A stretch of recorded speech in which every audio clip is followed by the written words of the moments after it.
Marhaban ya Ramadan, bulan yang begitu istimewa bagi umat Islam dan bulan penuh ampunan.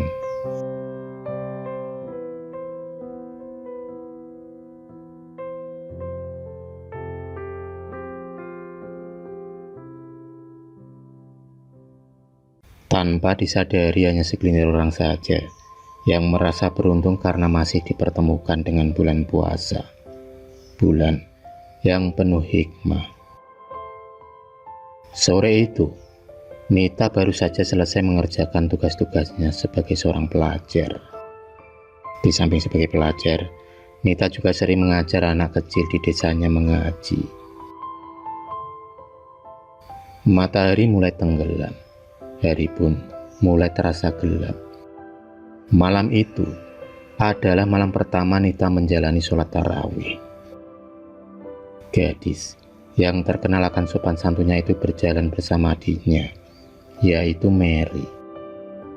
Nita dan Mary tinggal bersama neneknya. Ibu Nita sudah bertahun-tahun tak pernah bertemu dengan anaknya. Itu karena tugas negara yang harus dijalaninya sebagai seorang TKW di Taiwan. Ibunya terpaksa mengadu nasib di negara lain karena desakan ekonomi yang menghimpit kehidupannya. Ayahnya sendiri sudah pergi meninggalkan mereka sejak Mary masih bayi. Dia tergoda dengan wanita lain yang lebih cantik dari ibunya.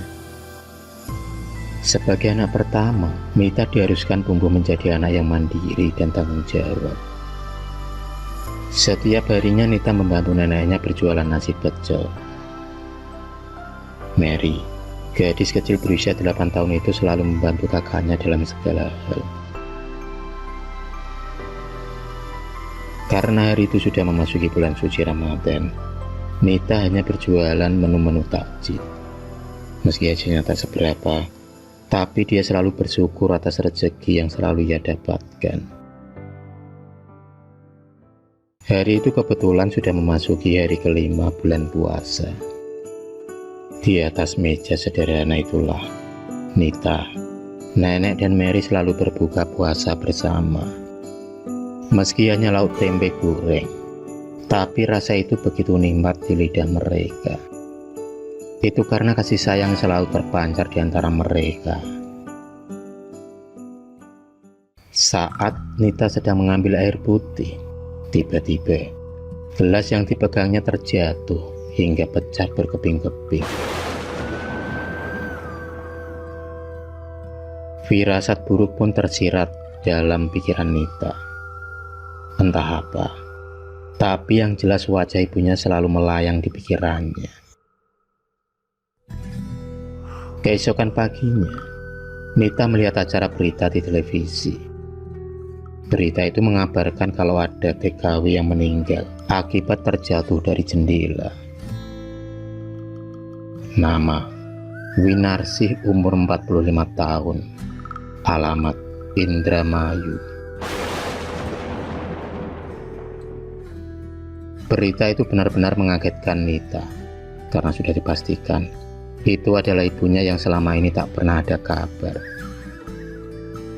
Segala upaya dilakukan pemerintah pusat untuk memulangkan jenazah ibunya. Butuh waktu yang panjang untuk mengurus segala surat-surat kepulangan ibunya. Meski hancur, tapi Nita harus tetap kuat menjalani hidup. Suatu hari, Nita mempersiapkan menu sahur. Tiba-tiba, Dia dikagetkan dengan kemunculan arwah ibunya dari balik pintu dapur. Ibu Winarsi tampak sedih. Dianya melambaikan tangan ke arah Nita. Sebelum akhirnya dia pun pergi. Setelah kejadian itu, Nita selalu mengirimkan doa-doa untuk almarhumah ibunya. Meski sudah jelas Bu Winarsi meninggal karena terjatuh dari jendela, tapi Nita merasa kalau ada sebuah kejanggalan-kejanggalan. Tapi apalah daya, dia hanya seorang rakyat kecil yang tak bisa berbuat apa-apa. Nita mendapatkan banyak santunan dari berbagai lembaga. Asuransi yang didapatkannya terhitung lumayan banyak. Tapi nominal uang tersebut tak dapat menggantikan rasa kehilangan atas meninggalnya ibunya.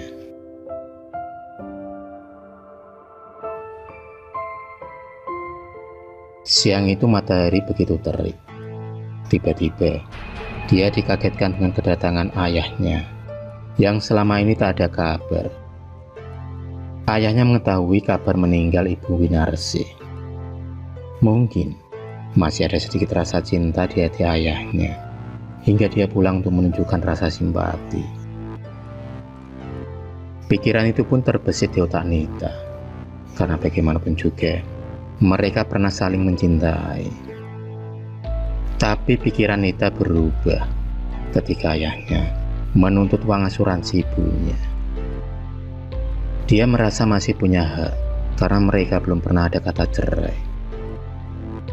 Hal itu membuat Nita emosi. Dia ingin sekali mengeluarkan kata-kata yang selama ini terpendam di hatinya.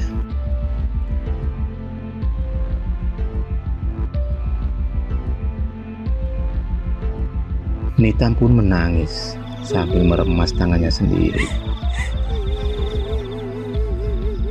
Nita masih menahan emosi lantaran bulan ini adalah bulan puasa.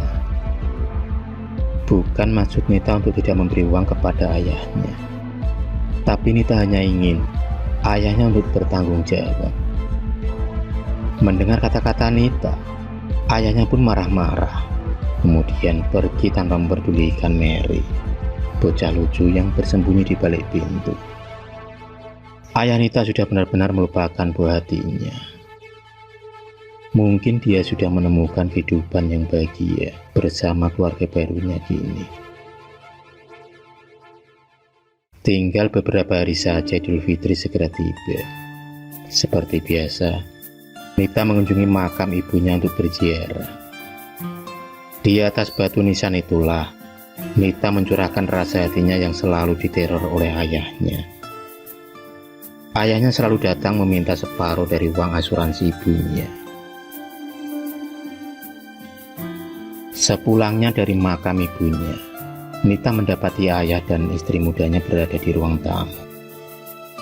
Mereka tak pernah kapok untuk meminta uang kepada Nita. Tapi kali ini Nita minta bantuan kepada Pak RT untuk mengusir ayahnya dan ibunya. Bu Winarsi menitip pesan untuk selalu menjaga adiknya, juga tidak memberi sepeser pun uang untuk ayahnya.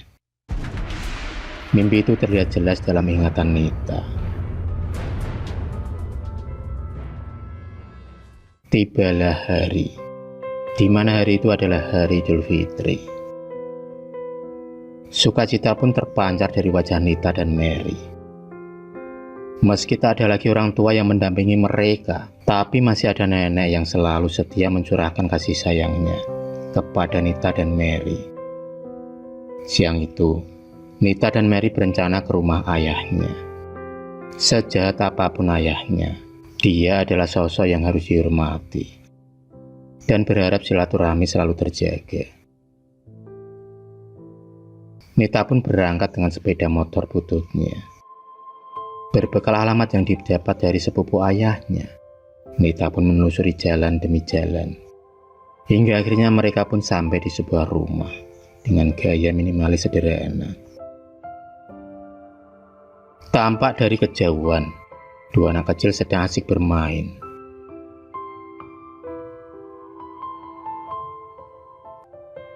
Setelah mengucap salam, Nita dan Mary disambut wajah sinis ibu tirinya. Dia masih marah akan perilaku Nita yang mengusirnya tempo hari. "Siapa, Bu?" Dari dalam kamar suaranya terdengar. Nita masih menunggu ayahnya keluar kamar. Dia melihat sekeliling rumah di sana-sini tampak foto ayahnya bersama keluarga kecilnya. Perasaan iri pun terbesit dari benaknya. Jangankan foto, duduk satu meja pun tak pernah ia rasakan. Sungguh ironis memang.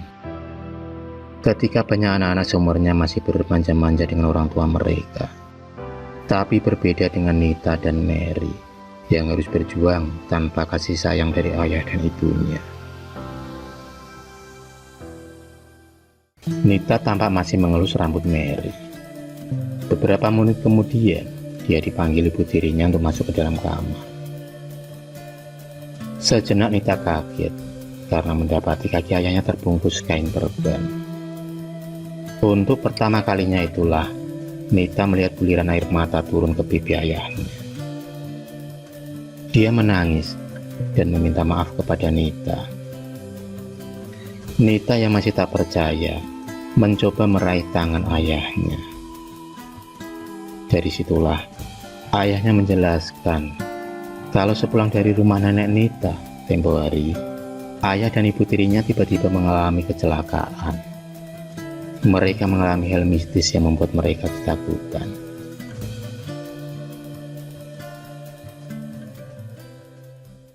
Awalnya ayahnya menganggap kalau kebocoran roda sepeda motornya adalah hal yang wajar. Semakin lama semakin mencekam ketika bau bunga melati semerbak menusuk hidung mereka. Mereka berdua berusaha menyembunyikan rasa takutnya. Tapi baru saja mereka melangkahkan kaki, tiba-tiba terdengar suara tawa yang menakutkan. Terdengar jelas di atas mereka. Tampak sosok putih berambut panjang itu mengatakan, kata-kata itu begitu terngiang di telinga mereka. Sosok tersebut selalu tertawa dengan suara khasnya. Ditambah lagi, mata merah yang terpancar menambah kengerian di antara mereka. Saking takutnya, mereka akhirnya lari terbirit-birit, sampai-sampai ayah Nita terperosok dalam jurang.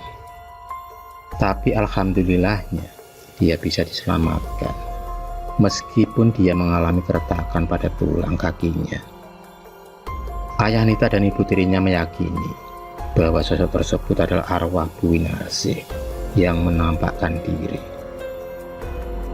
Mereka tahu Bu Winarsi tak akan mengikhlaskan uangnya jatuh kepada suami dan madunya. Setelah mendengar cerita tersebut, Nita kemudian memeluk erat ayahnya. Akhirnya mereka bisa saling memaafkan di hari yang fitri. Ikatan cinta antara ayah dan anak itu pun kembali terjalin lagi.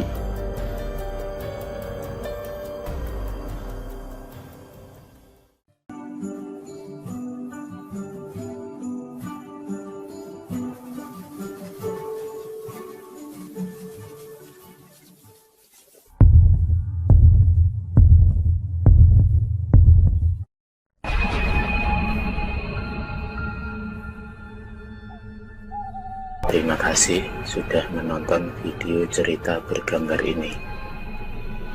Klik subscribe untuk terus berlangganan video-video cerita bergambar selanjutnya. Semangat berkarya.